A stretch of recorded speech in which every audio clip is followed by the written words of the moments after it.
Now, a group of women gathered in Roodepoort in Johannesburg today demanding that President Ramaphosa declare gender-based violence a national crisis. Among those who participated were families who lost relatives to gender-based violence, including the loved ones of Tshofatso Pule. Pule was 8 months pregnant when she was killed in Johannesburg earlier this year. Joining us now to discuss their call on the President this Heritage Day is the organizer of the march, Lerato Mkhubukeli. Lerato, good evening and thank you very much for your time tonight. You've opted to use Heritage Day as a day for you to take a stand against gender-based violence by marching throughout the streets of Johannesburg. Why pick this day in particular to highlight, of course, the scourge that has been with us for a while now? Thank you. As we know, Heritage Day is all about celebrating our culture. And as young people, what we decided to do is we decided to create a new culture, which is a culture of being change makers, which is a culture of tackling social ills, especially when it comes to gender-based violence, rape, when it comes to human trafficking. So we chose this day just to show that, it's not always that we should be celebrating one culture. We are able to create whatever culture it is that we want to create. And as young people right now, our culture is just to be change makers, especially at a time like this when we are faced with such a pandemic, which is gender-based violence. Speaking of a new culture and new ways of approaching the scourge of gender-based violence in South Africa and femicide, the Minister of Police announcing this week that there is a new approach or a new strategy of identifying 30 hotspots of gender-based violence. What do you make of that approach and how the police are planning to tackle that?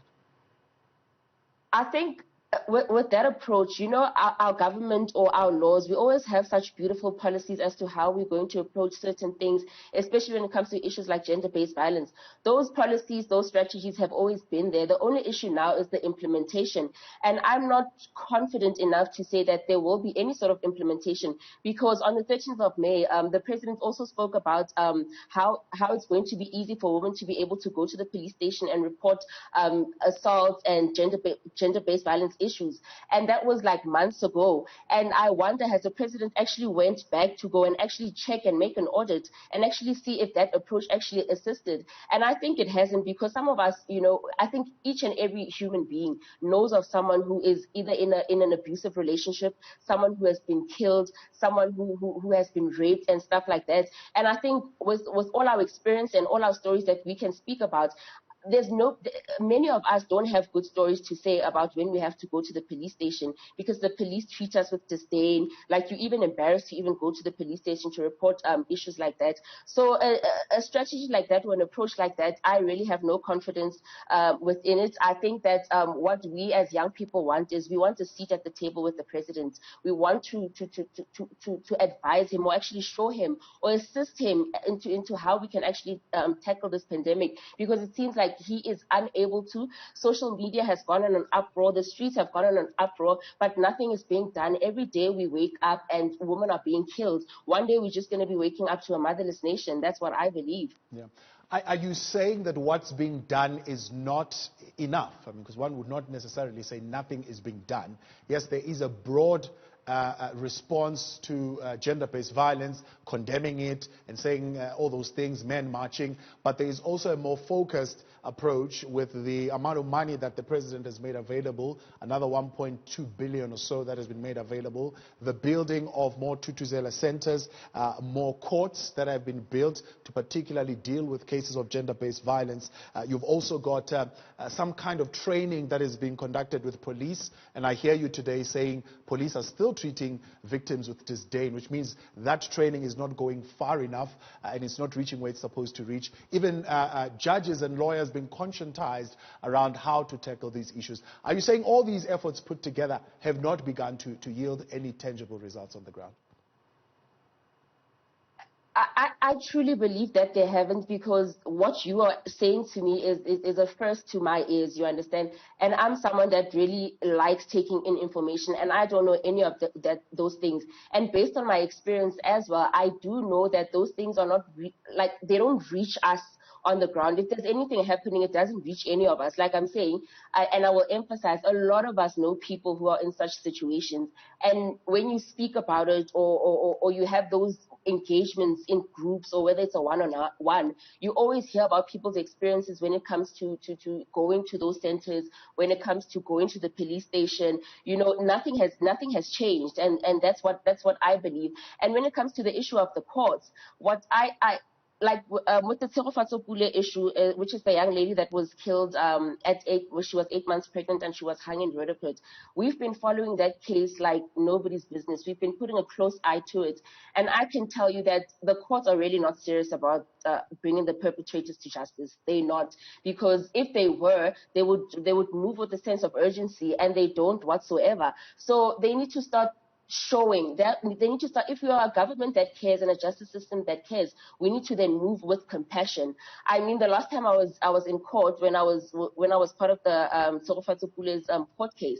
I mean, when the guy who was arrested for the murder just decided that today he's not having a lawyer, the judge just canceled it just took 2 minutes. The judge said, okay, court case postponed, and that was that.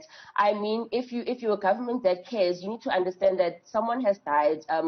South Africa has lost someone, friends have lost someone, family members have lost someone. So these people want closure, these people want answers, these people want to know what's going on. And if we were really a justice system that had changed, we would have moved very swiftly when it comes to issues like that. So I really believe that there is no change. Like, there is policies that ensure that there should be some sort of change, but there is no implementation whatsoever. Yeah. So if I hear you correctly, you're saying cases that have to do, for example, the one that you're particularly following, Tshegofatso Pule's murder, with gender-based violence and femicide, are taking too long to be resolved. Then the arm of the law is not responding quick enough to those issues and to bringing the perpetrators to book. What are you hoping the declaration of a national crisis will be able to achieve? I think if once the president is able to declare femicide a national crisis, he will then move. Like we're saying, COVID-19 was declared some sort of national crisis, and the streets were policed like nobody's business. Alcohol was banned. We were not allowed to go to work.